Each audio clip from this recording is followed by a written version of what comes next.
terlebih dahulu. Silakan kepada ketua kelas untuk memulai doanya sebelum memulai pembelajaran. Kita berdoa dulu. Mulai. Bismillahirrahmanirrahim. Amin. Nah, setelah berdoa, Ibu akan mengambil absen dari anak-anak semua ya. Silakan anak-anak Ibu coba lihat samping kiri, kanan, belakang, dan depannya. Apakah ada teman-temannya yang tidak hadir? Hadir semua, Bu. Alhamdulillah. Berarti semuanya dalam keadaan yang sehat. Oke, sebelum kita masuk kepada materi kita, apakah anak-anak Ibu masih ingat pembelajaran yang telah kita lakukan minggu lalu? Tidak, Bu. Tidak ada yang ingat? Lupa. Oke, sedikit penjelasan bahwa minggu lalu kita telah belajar tentang cara membaca yang baik dan serta cara merangkum bacaan dengan tepat. Nah, sedangkan minggu sekarang kita akan masuk ke pembelajaran selanjutnya, yaitu berbicara. Nah, siapa nih anak-anak Ibu yang masih grogi berbicara di depan? Oke, ternyata semua anak murid Ibu masih ada rasa grogi dan kurang berani ketika berbicara di depan umum. Nah, kira-kira bagaimana nih strategi yang efektif untuk meningkatkan rasa percaya diri kita berbicara di depan kelas? Ada tidak anak-anak Ibu yang tahu? Tidak, Bu.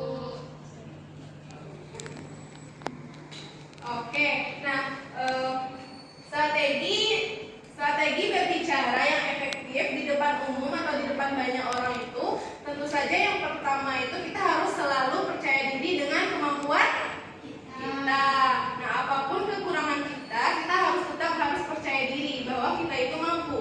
Karena jika orang lain bisa, maka kita harus bisa. Nah, itu salah satu strategi yang harus kita tanamkan di dalam diri kita. Yang kedua, strategi berbicara yang efektif itu kita harus bisa memilih penggunaan kata, penggunaan kalimat dengan tepat. Karena jika kita salah dalam memilih kata atau kalimat, itu dapat mengurangi rasa percaya diri kita tadi.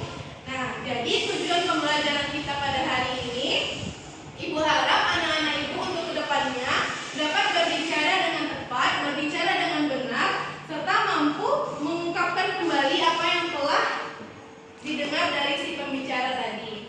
Apakah anak-anak Ibu paham? Paham, Bu. Nah, oke, selanjutnya Ibu akan membagi anak-anak Ibu menjadi 2 kelompok ya. Siapa nih yang ingin menjadi kelompok 1? Oke, silakan dirapatkan. Ini untuk kelompok 1 dan ini untuk kelompok 2. Nah, untuk pembelajaran kita hari ini kita akan bermain tukar peran, di mana kelompok 1 nantinya akan mendapat peran pembicara, sedangkan kelompok 2 mendapat peran menyimak. Nah, di sini Ibu akan membagikan materi yang akan dibaca setiap kelompok. Silakan kepada kelompok pembicara membaca dan memahami terlebih dahulu. Nanti tolong dibacakan ke depan kelas ya. Ya, Bu. Dan kepada kelompok menyimak, Ibu harapkan untuk bisa menyimak apa yang akan disampaikan oleh kelompok 1. Bisa? Nah, nanti Ibu minta setiap kelompok membaca dan memahami terlebih dahulu, dan silakan dibuat ringkasannya di dalam buku atau di selebar kertas. Gak usah yang berkelompok 1, biar coret aja.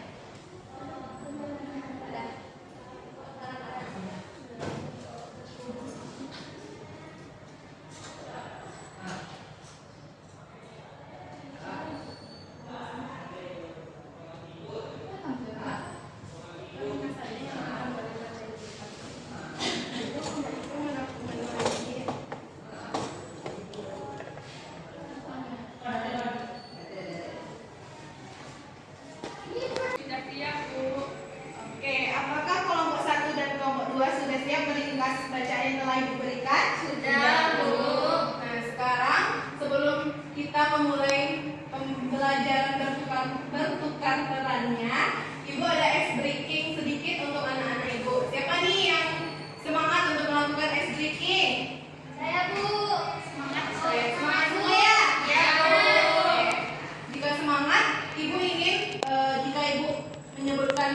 pagi, anak-anak ibu menyebutkan semangat, semangat, semangat. Bisa?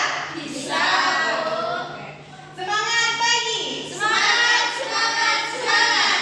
Sekali lagi, semangat pagi. Semangat, semangat, semangat. Oke, di sini ibu ada sedikit ice breaking untuk melenturkan semua otak-otak dan saraf anak-anak ibu. Nah, misalkan ibu menyebutkan bagian tubuh ibu, misalkan nih ibu menyebutkan pipi, sedangkan anak-anak harus memegang selain pipi. Mengerti? Mengerti. Oke. 1, 2, 3. Mata. Bibir. Gigi. Apakah ada yang salah? Tidak. Oke, tandanya kita semua masih bersemangat. Sekarang ibu minta kepada kelompok 1 untuk maju ke depan kelas dan presentasikan ringkasan yang telah anak ibu ringkas tadi. Ayo silakan kepada kelompok 1 di depan kelas ya. Iya, Bu. Dan ibu minta kepada kelompok penyimak untuk bisa menyimak dan nantinya mengoreksi jika ada kesalahan ataupun kekurangan dari kelompok 1. Bisa? Bisa, Bu. Transportasi di Indonesia. Negara Indonesia terdiri atas kira-kira 13.000 pulau dengan jumlah penduduk yang lebih dari 200 jiwa. Tentu saja sistem pengangkutan transportasi yang penting sekali. Sistem pengangkutan terdiri atas bermacam-macam kendaraan. Ada yang kecil seperti sepeda, Honda, atau becak. Di kota Jakarta juga ada bajai yang biasanya berwarna orange kelihatan seperti Honda. Di kota juga ada bis umum atau bis kota dan semacam kendaraan yang seperti bis tapi kecil. Kalau mau pergi dari kota ke kota lain bisa naik bis. Sekian. Oke, berikan aku dulu untuk kelompok 1. Nah, silakan kepada kelompok 2 untuk maju ke depan dan dapat mengoreksi dari apa yang telah disampaikan oleh kelompok 1 tadi. Apakah ada koreksi dari kelompok 2? Oke, silakan sampaikan menambahnya Siva.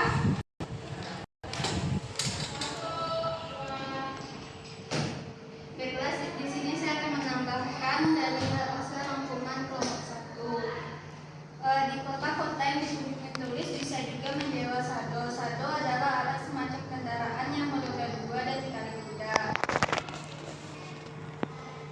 Di Sumatera atau di Kalimantan, sungai-sungai juga dipakai sebagai jalan. Ada kapal tambang, kapal besar yang membawa orang dan kendaraan juga, dan kapal cepat. Oke, berikan aplaus juga untuk kelompok 2. Nah, sekarang setelah kita melakukan itu, ibu ingin anak-anak ibu bertukar peran, di mana kelompok 1 tadi pembicara, sedangkan kelompok 2 tadi menyimak. Nah, sekarang ibu akan menggantikan kelompok 2 menjadi pembicara dan kelompok 1 menjadi penyimak. Nah, silakan kepada kelompok 2.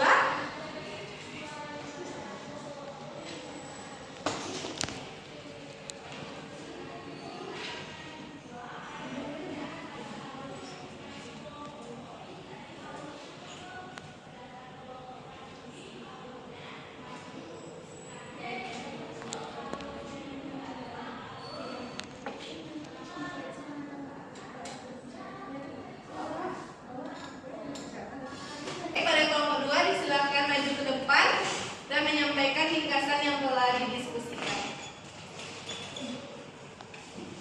Transportasi di Indonesia. Anda bisa melihat banyak kendaraan juga seperti sepeda, Honda, atau sepeda motor, dan becak di kota Jakarta yang ada banyak bajai yang biasanya berwarna oranye. Di kota juga ada bis umum atau bis kota dan semacam kendaraan seperti bis, tapi lebih kecil. Namanya berbeda dari kota ke kota, namanya bisa outlet, tidak atau bemo. Kalau mau naik bisa ke outlet, biasanya tidak harus mencari tempat khusus. Alat ini bisa berhenti di mana saja atau mau turun harus bilang kiri. Dengan keras akan langsung di sebelah kiri jalan. Di kota-kota yang bisa juga menyewa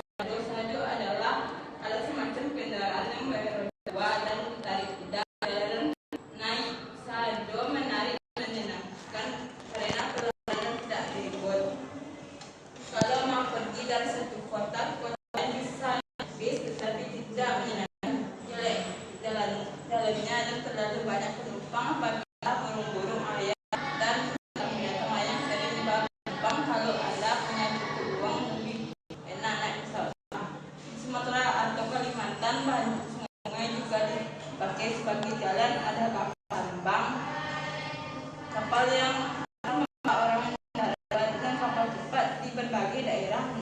Naik kapal bisa lebih cepat daripada naik bis karena tidak terus. Oke, dia tetap di depan yang itu. Nah, sekarang tugas kepada kelompok penyimak. Menurut pendapat kelompok, apa yang bisa kita koreksi terhadap bacaan yang telah disampaikan pembicara? Ayo. Oke, kepada Neva.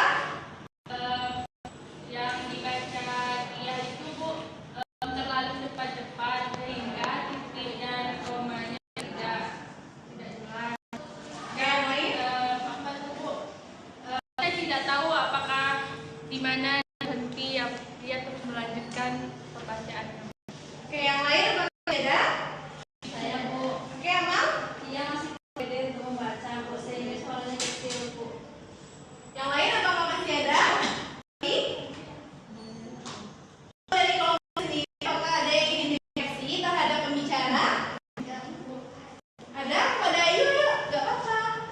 Kia bacanya terbata-bata Bu. Terbata-bata. Nah, betul yang dikatakan anak-anak ibu tadi bahwa kita mengkoreksi teman bukan berarti teman itu salah, tapi kita harus meluruskan apa yang kurang tepat. Nah, yang pertama yang dikatakan Eva tadi bahwa Kia itu membacanya terlalu cepat, sehingga jika kita berbicara di depan umum dan berbicaranya secara cepat tanpa ada titik dan koma, jadi apa yang akan terjadi kepada pendengar? Tidak jelas dulu, tidak jelas, informasinya tidak jelas, informasinya nanti tidak tahu oleh si pendengar. Nah,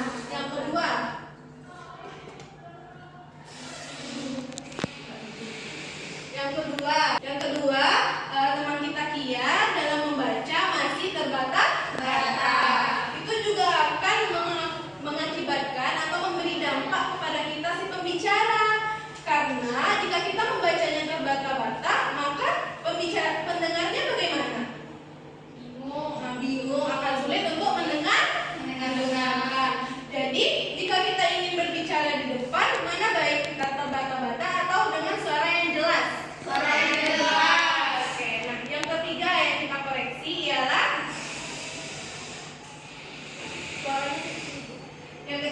suaranya masih kecil dan kurang percaya diri. Sedangkan di awal pembelajaran tadi